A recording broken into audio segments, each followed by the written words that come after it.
اور یقیناً نوح نے ہمیں پکارا، پس ہم کتنے اچھے جواب دینے والے ہیں، اور ہم نے اسے اور اس کے گھر والوں کو بہت بڑی مصیبت سے نجات دی، اور ہم نے اس کی اولاد کو زمین پر باقی رہنے والا بنا دیا، اور بعد والوں میں ہم نے اس کا ذکر خیر باقی رکھا۔ سلام ہو نوح پر تمام جہان والوں میں، بے شک ہم نیکی کرنے والوں کو اسی طرح بدلہ دیتے ہیں، بے شک وہ ہمارے مومن بندوں میں سے تھا۔ یہاں پر آپ دیکھیں وَتَرَكْنَا عَلَيْهِ فِي الْآخِرِينَ، اس وقت تو وہ سخت مشکل میں پڑے تھے، لیکن بعد میں اللہ تعالیٰ نے ان کو سچی ناموری عطا کی، یعنی ہم نے اس کی ایسی تعریف کر دی جو بعد میں آنے والے لوگوں میں بھی باقی رہی۔ تو اس آیت سے یہ پتہ چلتا ہے کہ اگر انسان احسان کے درجے پہ دنیا میں کام کرتا ہے تو اللہ سبحانہ و تعالیٰ بھی اس کے ساتھ احسان کا معاملہ فرماتا ہے، اور اسی احسان میں سے ایک احسان یہ ہے کہ اس کے کام کو بھی باقی رکھتا ہے اور اس کا ذکر خیر بھی باقی رکھتا ہے۔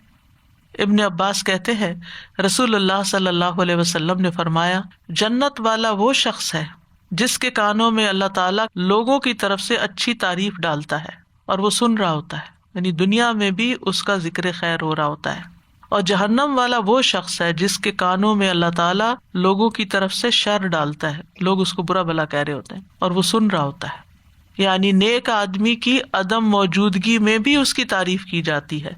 اور یہ باتیں پھر گھوم گھما کے اس کے کانوں تک پہنچ جاتی ہیں۔ دیکھیں جو آپ کے سامنے تعریف کرتا ہے، ہو سکتا ہے وہ آپ کی خوشامد کر رہا ہو سکتا ہے کہ وہ صحیح بات کر رہا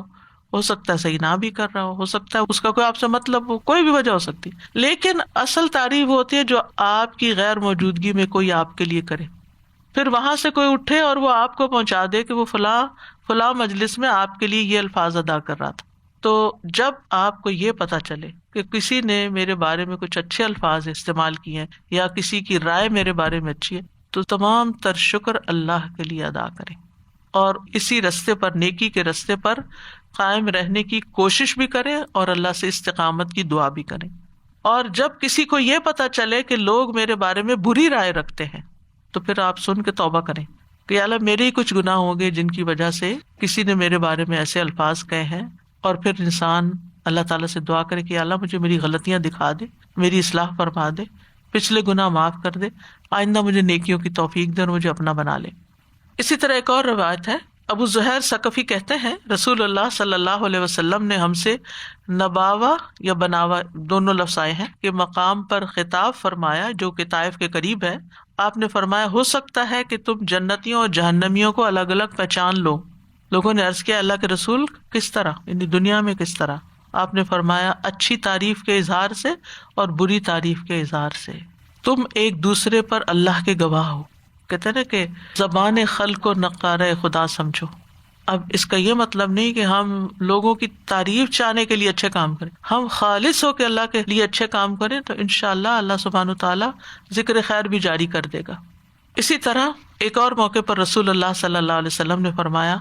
جب اللہ تعالیٰ اپنے بندے کے ساتھ بھلائی کا ارادہ فرماتا ہے تو اسے لوگوں میں نیک نام کر دیتا ہے۔ کسی نے کہا کہ نیک نام کیسے بناتا ہے؟ آپ نے فرمایا وہ اس طرح کہ اس کے لیے اس کی موت سے پہلے نیک عمل آسان کر دیتا ہے، حتیٰ کہ اس کے آس پاس والے اس سے راضی ہو جاتے ہیں، پہلے ناراض سے وہ راضی ہو جاتے ہیں، وہ ان کے ساتھ احسان شروع کر دیتا ہے، اچھا معاملہ شروع کر دیتا ہے اور وہ اس سے خوش ہو جاتے ہیں، اور اس طرح موت سے پہلے وہ آدمی نیک نامی میں مشہور ہو جاتا ہے کہ اچھا انسان تھا۔ اچھے اعمال جو ہیں یہ آسمانوں میں بھی شہرت کا سبب ہے۔ ابو ہریرہ رضی اللہ عنہ سے روایت ہے کہ رسول اللہ صلی اللہ علیہ وسلم نے فرمایا ہر آدمی کی آسمان میں ایک خاص شہرت ہے، اگر وہ شہرت اچھی ہو تو زمین میں بھی اچھی ہو جاتی ہے، اور اگر وہ شہرت آسمان میں بری ہو تو زمین میں بھی بری ہو جاتی ہے۔ تو اس لیے اس بات کی فکر کرنی چاہیے کہ آپ کے قریبی لوگ آپ کے بارے میں کیا کہتے ہیں، آپ کے بچے کیا کہتے ہیں، آپ کے ہسبینڈ کیا کہتے ہیں، آپ کے بہن بھائی کیا کہتے ہیں، آپ کے کولیگز آپ کے بارے میں کیا کہتے ہیں، کیونکہ انہی سے زیادہ واسطہ پڑتا ہے۔ اگر ہمارا ان کے ساتھ معاملہ اچھا ہوگا اور ہم عفو درگزر کرنے والے ہوں گے، معاف کرتے جانے والے ہوں گے، تو انشاءاللہ اس صبر کا اجر بھی ملے گا، دنیا میں بھی ملے گا۔ ہم سب کو یہ ضرور دیکھنا چاہیے کہ کیا اللہ تعالیٰ ہم سے راضی ہے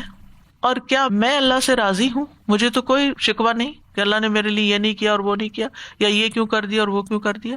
پھر دوسری بات یہ، لوگ مجھ سے راضی ہیں لیکن لوگوں کی رضا کو اللہ کی رضا پہ ترجیح نہیں دینی، اگر لوگ ایک وقت میں ناراض بھی ہوتے ہیں نا، آپ احسان کرتے چلے جاتے ہیں، وہ کل آپ سے راضی ہو جائیں گے، لیکن آپ کی زندگی کا مقصد نہیں ہے ان کو راضی کرنا. تو اوپر کیا ہے؟ اللہ کی رضا. اگر اللہ کو راضی کر رہے ہیں نا، اور اللہ کی خاطر لوگوں کو راضی کر رہے ہیں، تو انشاءاللہ معاملہ درست رہے گا. اور کیا میں لوگوں سے راضی ہوں، یا مجھے ہر وقت ان کے اندر کوئی عیب ہی نظر آ رہے ہوتے ہیں اور میں جلتی کٹتی رہتی ہوں، یہ کیوں نہیں یہ کر رہا، فلانا کیوں نہیں کر رہا. تیسری چیز یہ کہ کیا میں اپنے آپ سے بھی راضی ہوں یا نہیں، یعنی میرے اپنے اندر ایک اطمینان قلب ہے یا نہیں. اگر نہیں تو اللہ سے دعا کرے کہ یا اللہ مجھے وہ وجہ دکھا دے جس کی وجہ سے میرے اندر اطمینان قلب نہیں، کیونکہ مجھے مرتے وقت نفس مطمئنہ چاہیے. میں اس حال میں دنیا سے جاؤں کہ تو مجھ سے راضی اور میں تجھ سے راضی. اور یہ ہے اصل کامیابی. جو اس کے ساتھ جاتا ہے وہ کامیاب ہو گیا.